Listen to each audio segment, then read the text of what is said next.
Hey, it's Dan, your biker in the kitchen. I'm going to do a wrenching project today instead of cooking something. So we're actually a couple projects. I'm probably make a couple videos today. We're out in the garage, Phoenix, Arizona. I've got stock grips on my bike. I had them for a long time and they're worn and never did like them anyway. So I got some new grips, which went kind of retro, old school. We'll show you those a little more up close. But that's the first project I'm going to do today, is I'm going to show you how to change out your handlebar grips on a 2014 RoadKing with fly-by-wire or throttle-by-wire, I guess is probably the more accurate thing. Before we get started, I forgot to throw my disclaimer on here. I am just a guy working on my own bike. I'm not a mechanic. I'm not certified. I'm not a Harley person. Not even that handy. So if I can do it, you can do it, but just because I do it doesn't mean I did it 100% right. Results may vary. You know, use your own judgment when you're doing projects like this. You know, things on a motorcycle, if you don't do them right, can get you killed. Alright, these are the tools and supplies you're going to need to do the job. We've got the grip kit. We've got a screwdriver with a flat blade, a ratchet. We got two torque sockets, a 20 and a 25. We've got a razor knife that we may or may not need. And we've got a little piece of cardboard that we'll show you what that's for later. Not real high tech, but effective. So that's all you need to do this project. Okay, we're going to work on the left side, or the clutch side, first. There is a reason for that. I'll get to that a little later, but there's a reason you want to do it in this order.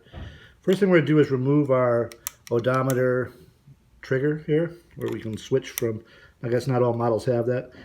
Just lift up on it with a screwdriver blade and then pull out. It just comes right off. Okay, put that aside.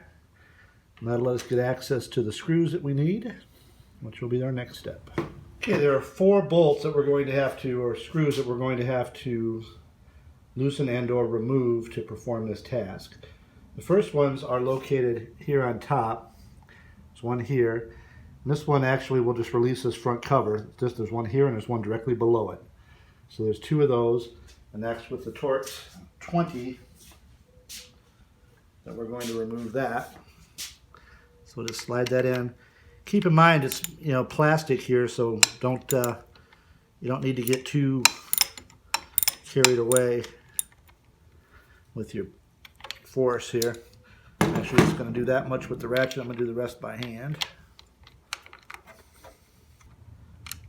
And it doesn't come out, as you can see, it's held in place. So there's one directly below it, same size. Go down there, we'll do that one.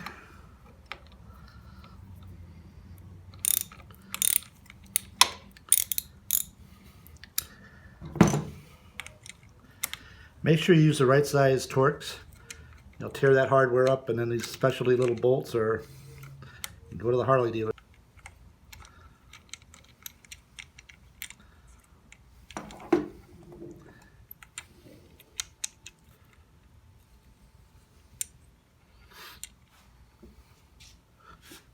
Let's remove that cover now.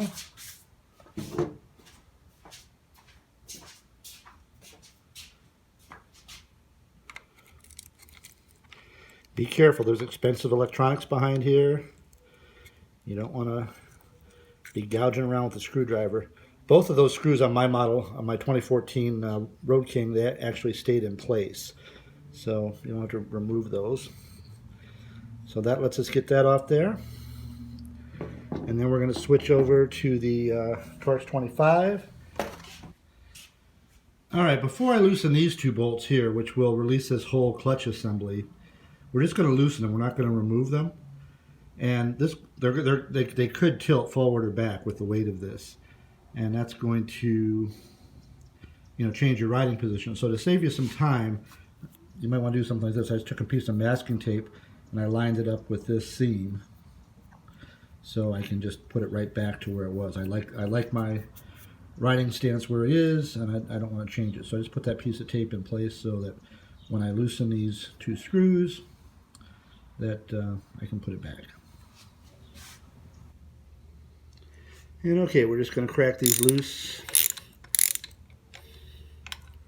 And that should allow us to get the old grip off.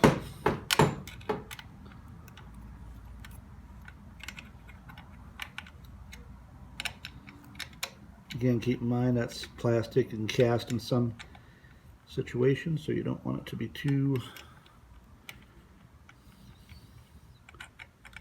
beat up, so be careful with it. Alright, so that's just loose now. Alright, so it's loose. We're just going to work it off the grip. Alright, so now that exposes the grip. Now my grip has been on here for a long time, but it was originally glued on, so there might be some. I just kept turning it here, and as you can see, it's going to break free. And I'm just going to pull it off.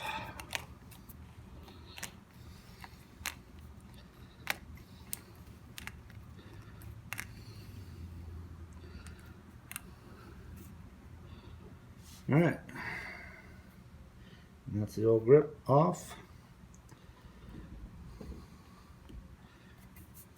We're going to wipe this off a little bit just to get any rough spots off, and we'll come back. All right, we got that cleaned off. I'm going to put the new grip on. If you notice, there is a bigger side and a smaller side of this. There's a kind of a ridge on both sides, so the lower half is larger than the upper half. And that is exactly how that's oriented. That is the lower half. It goes into the bottom of the grip. So we're going to put that on, make sure that's oriented downwards. We're just going to slide that on.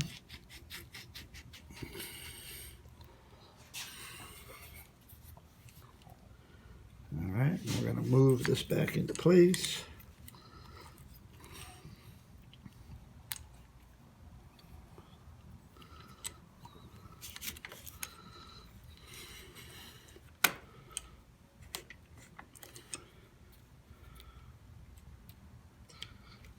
Alright, and now we will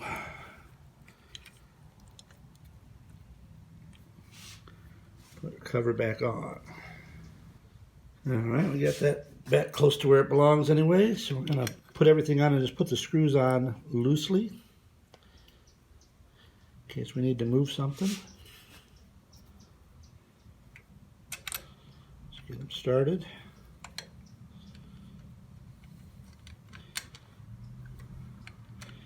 One way you know you've done it right is we're going to watch these seams here and make sure they seal up. The electronics inside needs to be protected and sealed from the weather. So we're going to look at the upper and lower seams and make sure those close up nicely.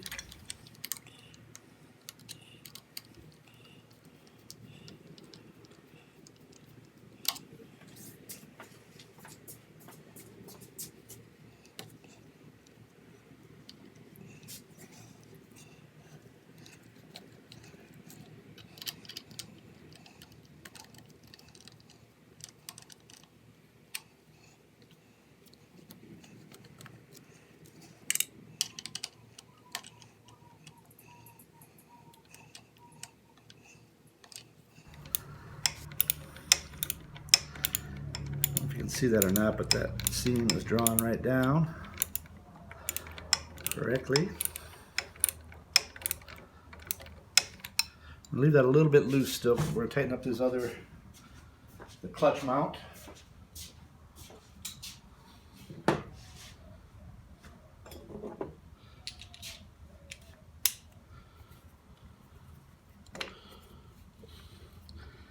You remember I put the piece of tape over here so I can line up that seam.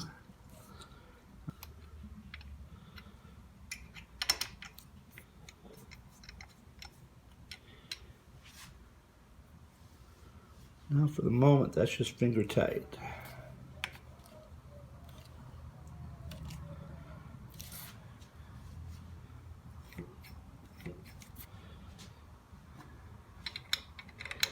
Before we get too far down the road, we're actually going to turn it on and make sure our buttons work. Brights work.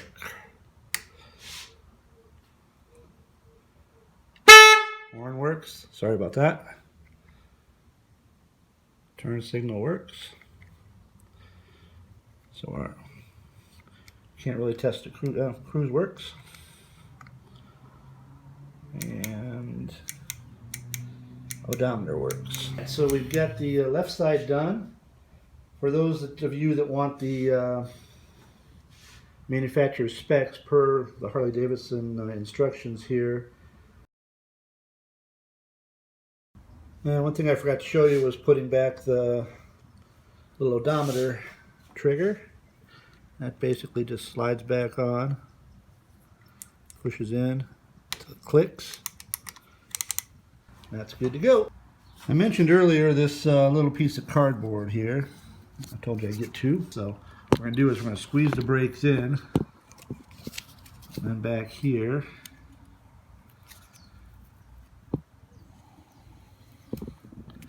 we're going to stuff that piece of cardboard in there to keep the brake engaged. Just like that.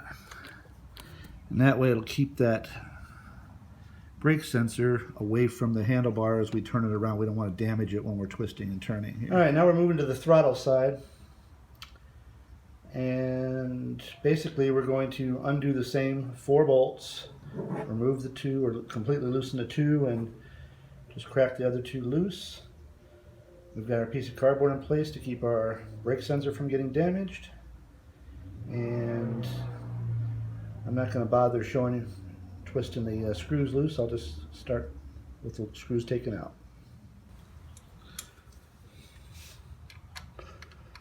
And remember to put that piece of tape on so you can, especially on this brake side, it's heavier. It's definitely going to rotate out of position. Alright, we got those screws loose. You should be able to separate this cover. That comes right off.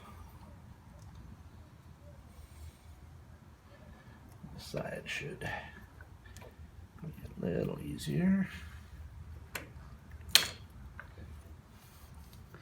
Basically that just pulls right out of there.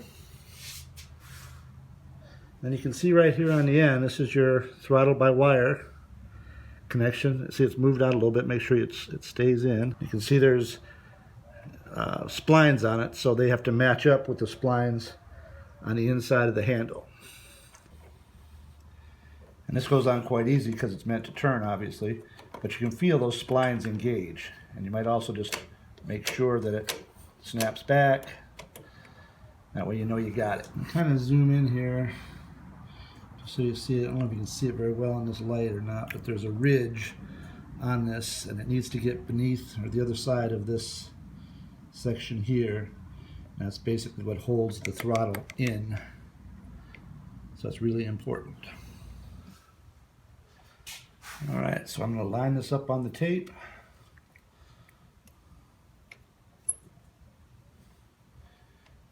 Tighten this down just to hold it. Now before we tighten everything up, let's check our buttons and make sure everything works there. Yeah, better catch neutral here. There we go. Flashers work. Starter works. Kill switch works. Turn signals work. So we're good. Throttle turns and snaps back, spring loaded. We are good to go. That's a completed job. Ready to ride.